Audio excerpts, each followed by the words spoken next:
Washington, D.C., our nation's capital and home to the Washington Redskins. Founded in 1932, the Washington Redskins are one of the NFL's most storied franchises. With 3 Super Bowl championships to their name, there's a lot of prestige attached to the Washington Redskins franchise. On the virtual gridiron, the Washington Redskins are controlled by up-and-coming Twitch streamer DGrizzle. As a member of the OG Network stream team, DGrizzle is quickly gaining popularity in the Madden community for his entertaining streams and abilities on the sticks.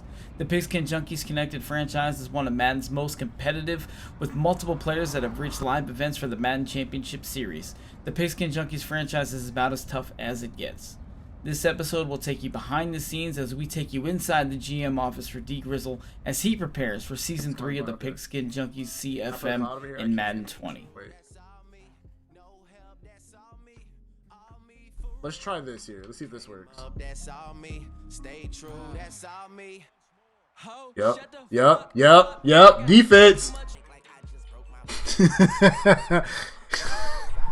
God damn it. All right, we're fine. We're fine. It's another season here in Washington. We finished off our second year at a solid 8-8 record, an improvement for our record last year, but we went 6-10. We're short of the playoffs once again, finished second in the division. The next year would be a different year. Before DGrizzle can prep for Season 3, he has a regular season game against the playoff-bound Cardinals and their user, WDE Shanks. We're definitely going to get our sound bites in, that's for sure.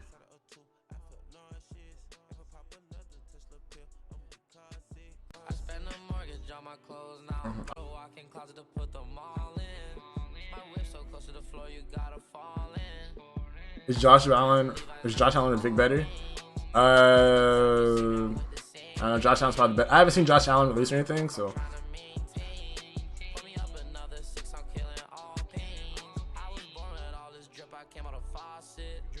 And who's the other one? Mike Evans, cornerback Mike Evans. That's a dot. After a strong start, DGrizzle would fall to WDE Shanks 24-7. He finishes Season 2 of the Pigskin Junkies League at 8-8. He takes us inside his roster to tell us what he likes and what he doesn't like. A few things we have going on here with the roster that I'm really excited about. Byron Jones is playing really well, extremely high level for him. He has the X Factor, he has Zone Hawk, and then his 2 abilities are Acrobat and Universal Coverage. So very, very locked down corner on that side. If you tell me, if you ask me, I think he's really great. One that really concerns me a lot of times is his man coverage. Sometimes we'll send some blitzes. He'll get beat every now and again. He has a decent makeup speed in the franchise. 93 is just enough to get to what we need for him. He plays really well. One of our captains, very excited about him. He comes out every night, suits up, does his job. Back to Chris Carson. His progression has been amazing. Getting him to 91 overall right now. That 90 speed isn't the fastest, but he finds a hole. He makes a way. He makes things happen. As you can see, personality is a team player. We've got his abilities up. Just look at his progression through the season. It just goes up every week, man. Guy just fights. He sees Morales +1, got him up to a 92 overall. So you see what we can expect out of him. And he's only 26 years old, so he's getting older. We may be in the market to get somebody a little bit faster, just to mix it up a bit, but we'll see how it goes. We'll get in the lab and get in the war room and see what we can do about that. But his abilities, Bulldozer and outside zone guru. Bulldozer does a lot for our team. He just runs over so many people in the most devastating and excruciating, painful, embarrassing ways. You don't want to get in his way when he's coming down the field. Ali Marpet, 28 years old, not costing a whole lot. His contract's going to be ending up soon, so we're going to have to break out the bank and pay him. That's something we're going to have to pay attention to next season. See how he plays. He's number 5th ranked left guard in the league. His development, he's just getting better and better each year as well. So we definitely might have to break out the book of him. It's these linemen are hard to come across. So if you get a good one, you got to snatch him up and tie him down for a while. Laramie Tunsil, we know the story with him. He's been around the league a little bit. Found a home here in Washington, so pretty excited about him. See, here we got 89 pass block, 81 run block. I wish we get that run block a little higher, but he does well for what we need him to do. So.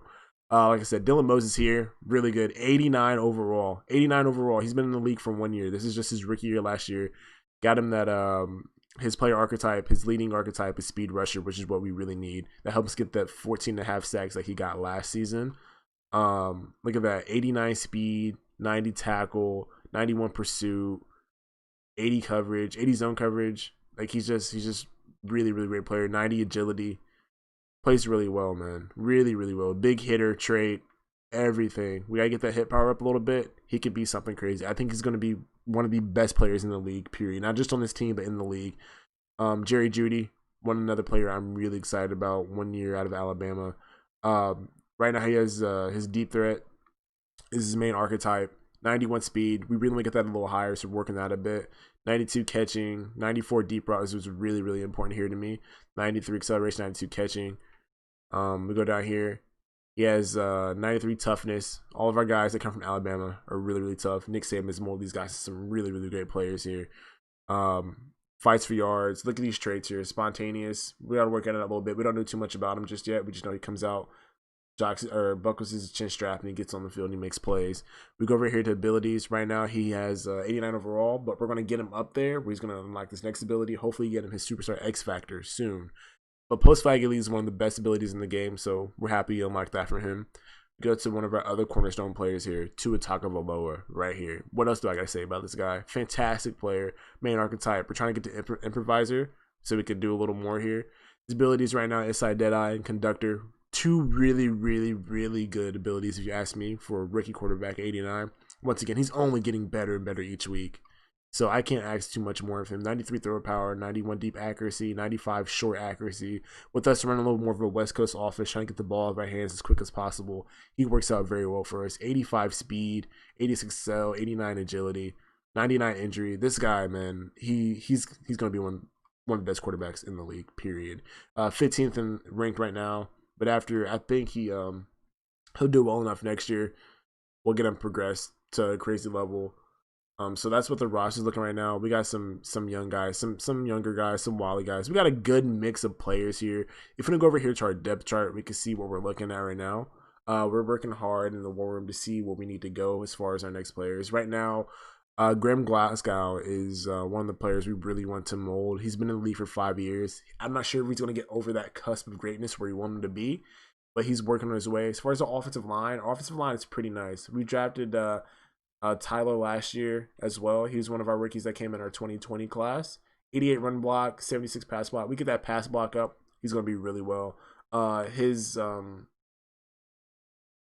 strength is 87, run block is 81. We just got to get that pass block up, and he's going to be just fine. We're going to keep working on him. Hopefully he pans out, but I think so far he's going to come along with us. We got Ben Roethlisberger backing up Tua. I'm not sure how much longer we have in him, but having that veteran in the locker room really helps out a lot with the development of Tua. He's won a couple Super Bowls. He's been in the playoffs. He's played in some really, really tough divisions. So we know we can get out of him some good things. Go over here to our defense. Defense, we have we have solid players all around. We just need to get some more speed, especially in this back end here. We got Malcolm Jenkins, who's on his last couple years, 12 years in the league. He's not as quick, 83 speed. That speed back there, we really can't have that in our secondary. We gave up a lot of passing yards last year, a lot of passing yards. Then we go over here to Duron Harmon here, 88 speed. He's quite all right. But once again, 30 years old. We're getting old in the secondary here, so we might go that way in the draft. We're not sure yet. So we go over here to our stats.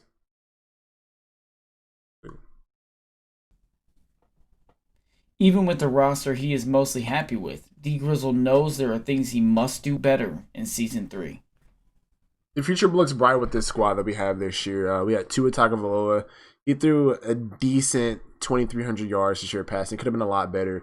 We got to turn down the interceptions that we've had, forcing a lot of passes, 27 interceptions to 13 touchdowns. Not a good ratio for the recipe success that we're trying to get to and get to that next level. We move on to our heavy rushing attack, which we do here in Washington. I think we're going to try to scale back next season. We scaled back a little bit this year. Last year, Chris Carson ran for a steady, I think like 2,200 yards it was, and he was a Pro Bowler.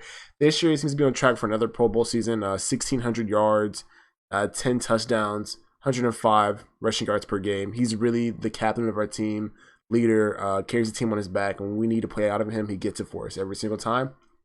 We go to rushing here, where we have Jerry Jeudy, who is he's poised to have a big season. He had a lowly 38 receptions this year, but we weren't really that into passing. But we have done very well with the development of him and Tua together as we drafted them both in the same class in 2020.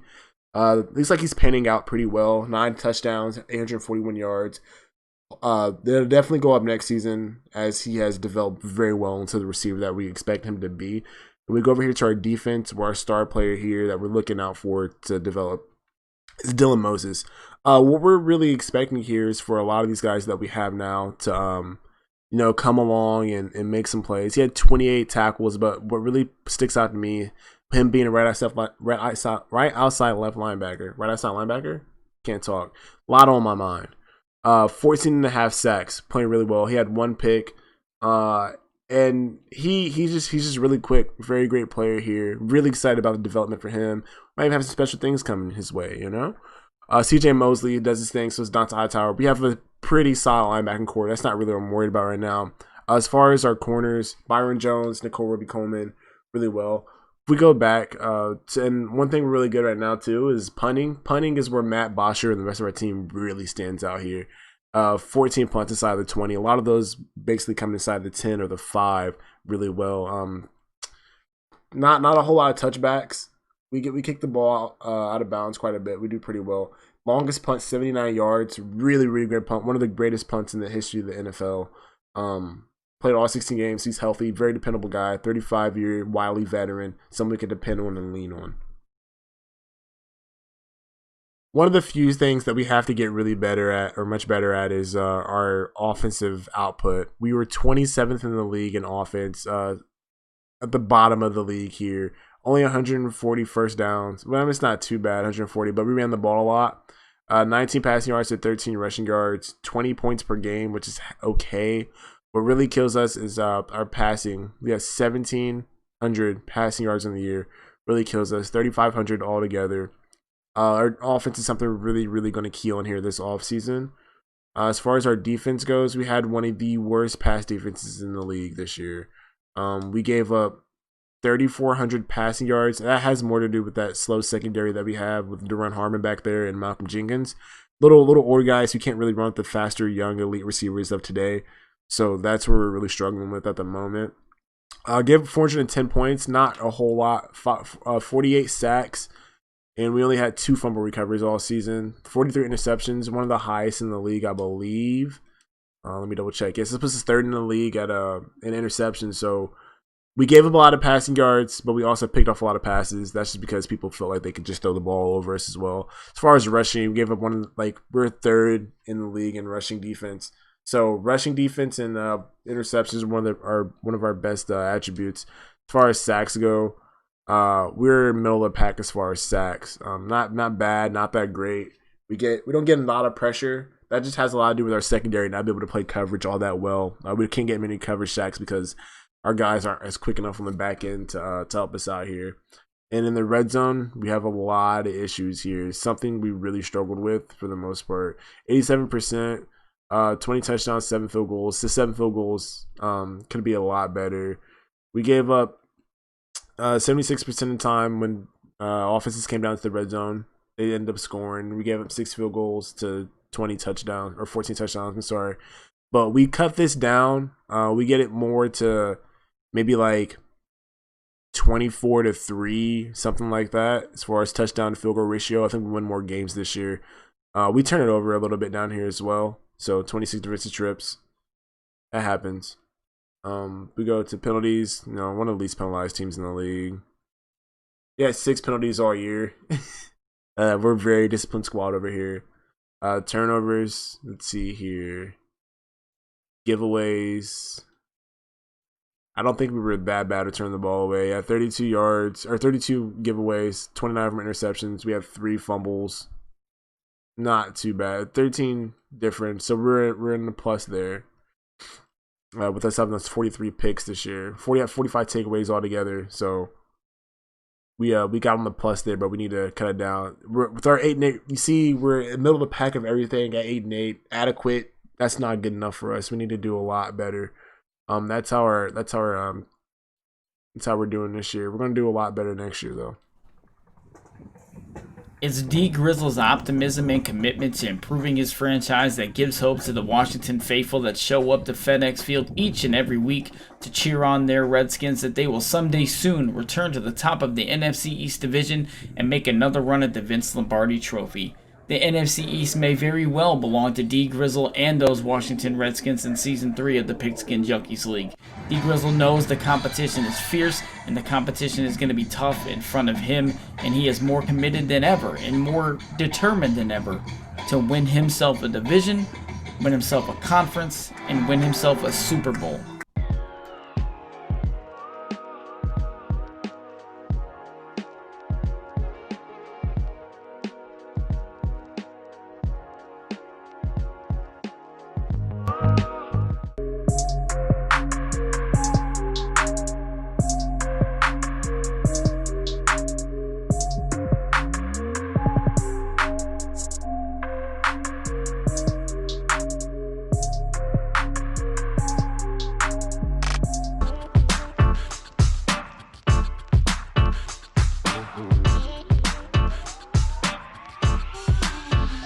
Mm-hmm.